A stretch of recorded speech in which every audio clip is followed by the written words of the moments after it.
A mystic, yogi, visionary, humanitarian, author and poet.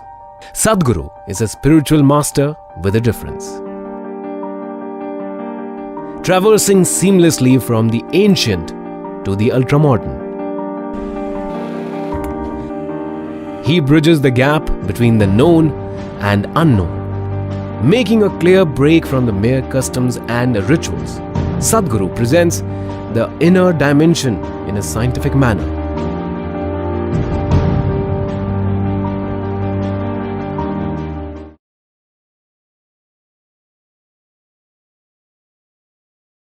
Generally, all of us have about the same sized skull. I'll excuse the lady. To a large extent, most human beings have enough brain material in their head. Everybody, except somebody who may be severely deformed at birth. Almost every average human being has what it takes to do life. But why is it that one person's brain sparkles with genius, another person's brain sparkles with pain and suffering and tension and stress and whatever else? All the ugliest things that nobody wants happens in people's minds. So is it a question of higher intelligence? Is it a question of some magical influence from somewhere? Or is it a question of bringing the necessary balance within yourself so that you become available to the magic of life? A skewed intelligence, however smart it may look on the periphery, cannot make this life happen beautifully. Above all, balance is needed. Balance on all levels. Otherwise, our very body and our very brain will function against us to a point where the only idea or the only form of relaxation today in the world, either there's sleep or drink or drug, all you're trying to do is to be brainless for a period of time. Because brain has become such a nuisance. If you didn't have one, you would be at least peaceful. Yes.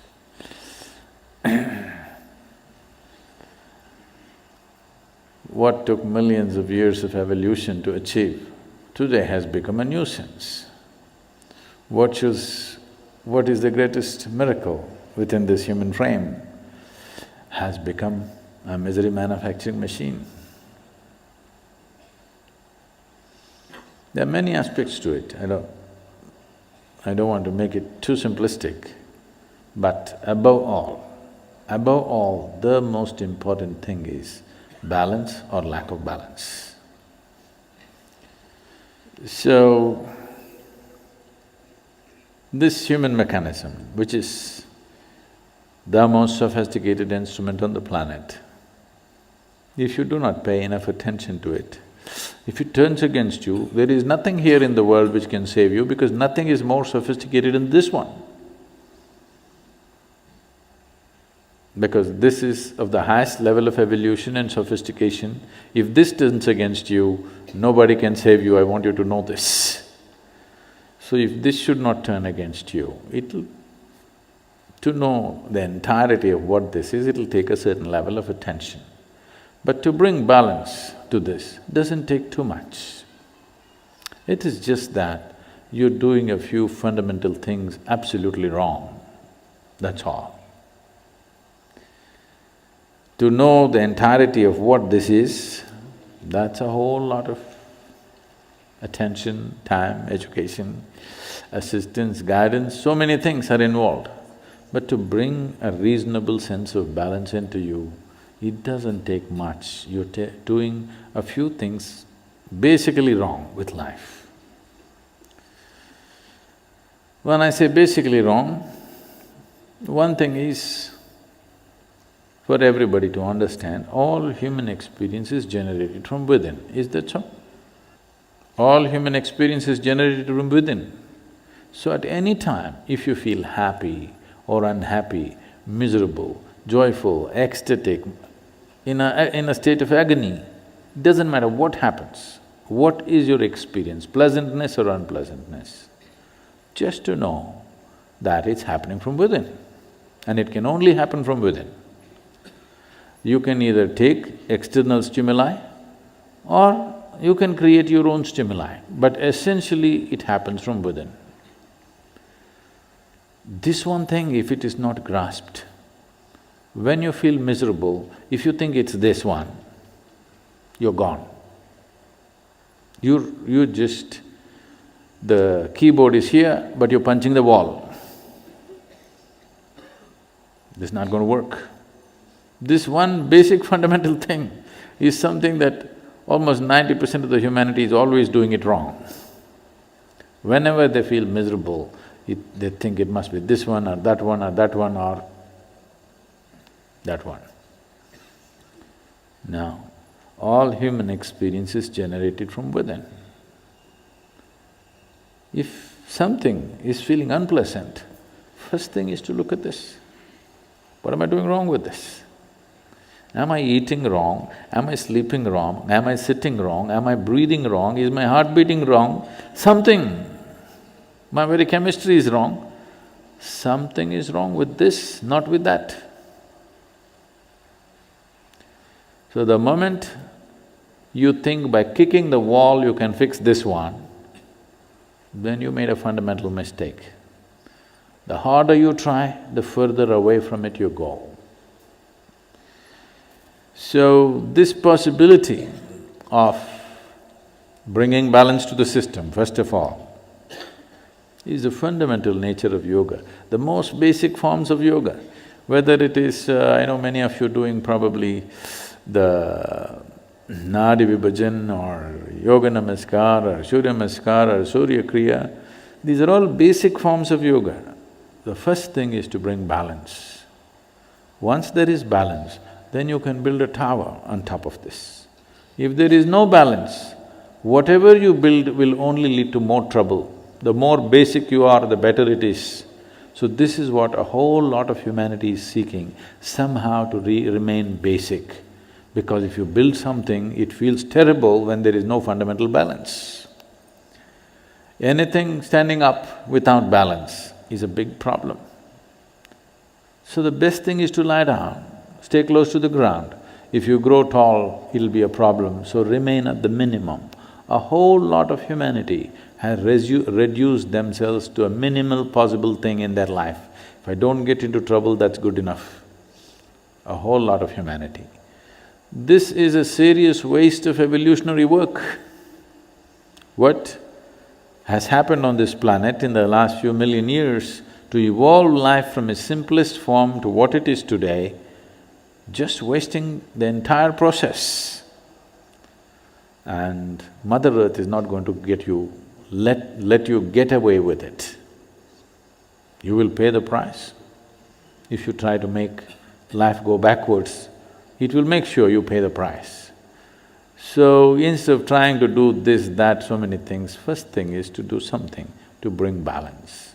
First step is just this, that everything that I generate from within me in the form of experience, sensations, painful, pleasant, wonderful, horrible, whatever I go through is essentially generated from within me and nobody else but me. Others may help, you know. Others help. If you're miserable, some people will fuel it and help. If you're joyful, some people will fuel that and help. There are different types of people around us. They assist you as they know their life. But essentially, it is your making.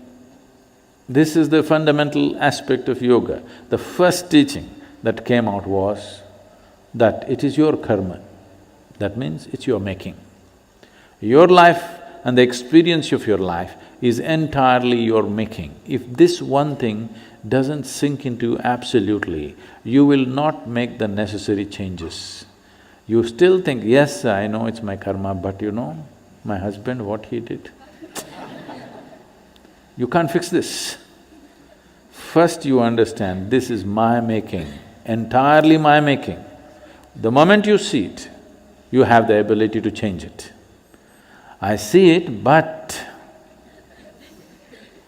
you know what they did to me yesterday? Now you can't change it. It doesn't matter who did what. What is happening within you, your experience of your life is entirely your making. This is your karma. Karma means not something that drops upon you from somewhere. Karma means your action, it's your making, it's your doing. So if you just said this one thing, creating the necessary balance will happen automatically. Once there is balance, then you would want to try many things.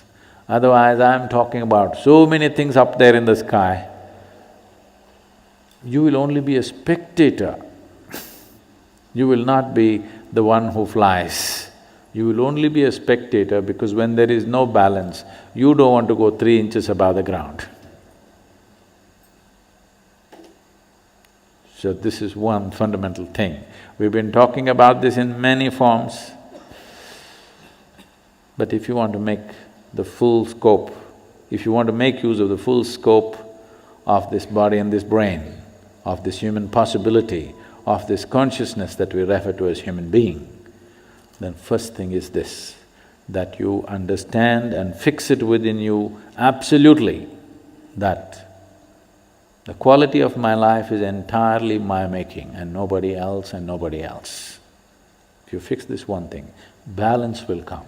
Once balance comes, I'm impatient to take you to places where only people with balance can walk, others cannot.